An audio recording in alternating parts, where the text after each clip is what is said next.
بسم اللہ الرحمن الرحیم۔ السلام علیکم ورحمۃ اللہ وبرکاتہ۔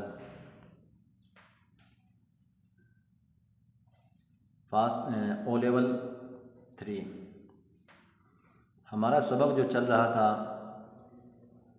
حضرت نوح علیہ السلام کی کہانی، یہ تھا ہمارا سبق۔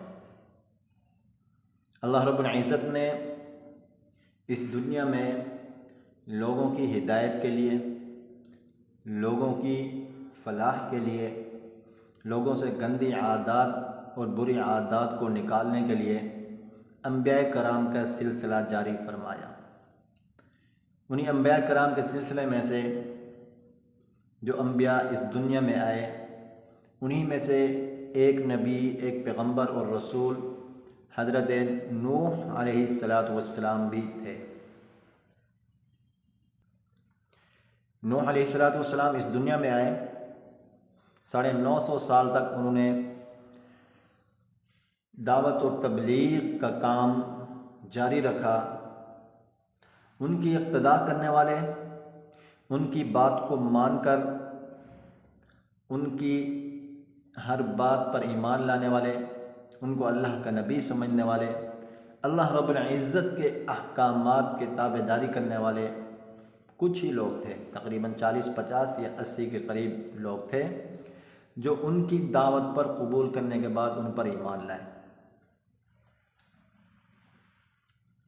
انبیاء کرام کا سلسلہ جو اللہ رب العزت نے جاری فرمایا، تقریباً 1.25 لاکھ انبیاء اس دنیا میں آئے جو اللہ رب العزت کا پیغام لوگوں تک پہنچاتے ہیں، لوگوں سے گندی اور بری عادات کو نکالتے، انہیں صرف ایک اللہ کی عبادت کرنے کے متعلق تلقین کرتے۔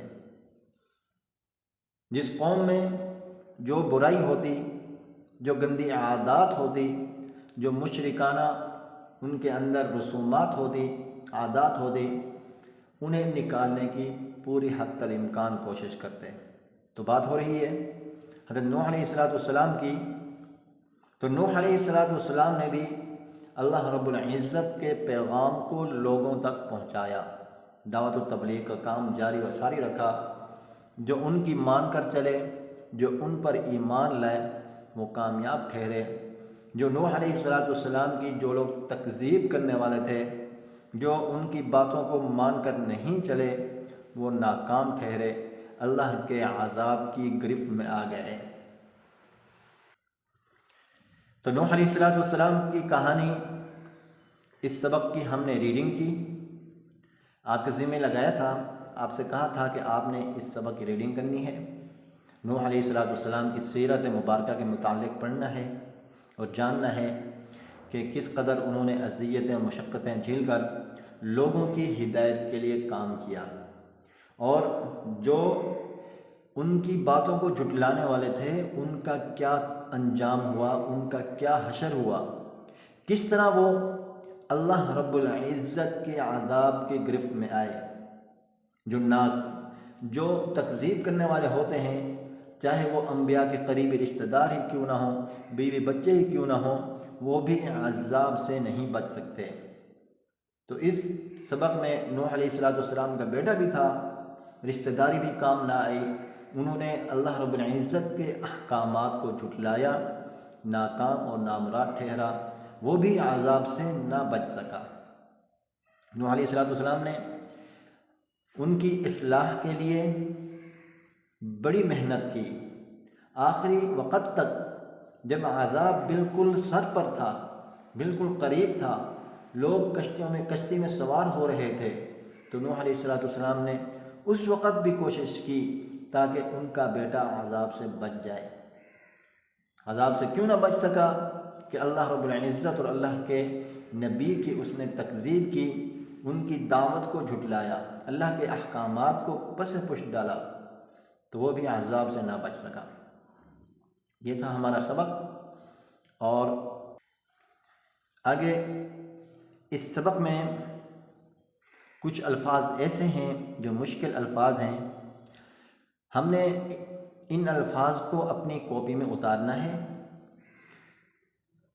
لکیریں کھینچنی ہیں لکیریں کھینچنے کے بعد الفاظ اوپر کی لائن میں معانی یہ لکھ کر اس کے نیچے جو الفاظ آئے ہیں وہی لکھنے ہیں۔ پہلا لفظ ہے ہمارا نمبر شمار نمبر 1 مصروف، اس کا معنی ہے کام میں لگا ہونا، مشغول ہونا۔ نمبر 2 ہے حکم، ارشاد، فرمان، فیصلہ کن بات۔ کوئی ہمیں حکم دے دے تو ہم نے اس کی تعمیل کرنی ہوتی ہے کہ یہ اس نے ہمیں حکم دیا ہے، اس کا یہ ارشاد ہے، اس کا یہ فرمان ہے، یہ اس کا فیصلہ ہے، اب ہم نے اس کے حکم کی تعمیل کرنی ہے۔ نمبر 3 ہے فکر، اس کا معنی ہے خیال، پریشانی۔ یہ مثال کے طور پر ہمیں اس چیز کی فکر ہے کہ ہمارا یہ کام کمپلیٹ ہو جائے، یعنی ہمیں اس چیز کا خیال ہے ہمارا یہ کام مکمل ہو جائے، ہمیں یہ پریشانی ہے ہمارا یہ کام مکمل ہو جائے، ہم اسی فکر میں، اسی خیال میں، اسی پریشانی میں ہیں۔ فکر کے معنی یہی ہیں۔ چوتھا لفظ ہے نافرمان۔ نافرمان کا مطلب حکم نہ ماننے والا، پیروی نہ کرنے والا۔ جو لوگ اللہ اور اس کے رسول صلی اللہ علیہ وسلم کی بات کو نہیں مانتے انہیں نافرمان کہتے ہیں۔ اس کا کیا معنی ہے؟ حکم نہ ماننے والے، یعنی اللہ اور اس کے رسول صلی اللہ علیہ وسلم کی بات کو نہ ماننے والے ہیں، یہ نافرمان ہیں۔ بسی، آباد ہوئی، یہ دنیا دوبارہ بسی، یعنی یہ دنیا دوبارہ آباد ہوئی۔ اللہ رب العزت کے عذاب سے پوری دنیا سیلاب کی اور پانی کی لپیٹ میں آ گئی تھی۔ جب پانی خشک ہو گیا تو نوح علیہ السلام کے جو اتباع کرنے والے تھے، پیروکار تھے، وہ زمین پر دوبارہ آباد ہوئے، دوبارہ بسے۔ بسی کیا مطلب ہے اس کا؟ آباد ہوئی۔ چھٹا لفظ ہے خشکی۔ خشکی کہتے ہیں جہاں پر پانی نہ ہو، خشک جگہ ہو، زمین۔ یہ تھا ہمارا کام۔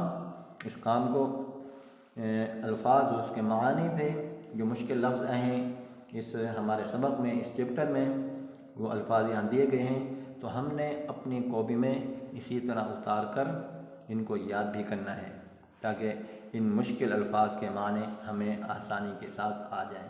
آج کا سبق ہمارا اتنا ہی ہے۔ انشاءاللہ تعالیٰ اگلے سبق میں ہم پھر معروضی سوالات کو حل کرنے کی کوشش کریں گے۔ معروضی سوالات کون کون سے ہیں انشاءاللہ تعالیٰ وہ ہم اگلے سبق میں پڑھیں گے۔ آپ کا کام آج کا یہی ہے، نئے الفاظ جو آئے ہیں ان کو ان کے معانی کے ساتھ لکھنا ہے، اور سبق کی ہم نے ریڈنگ بھی کرنی ہے، اور نوح علیہ السلام کی سیرت مبارکہ کے متعلق بھی پڑھنا ہے۔ السلام علیکم ورحمۃ اللہ وبرکاتہ۔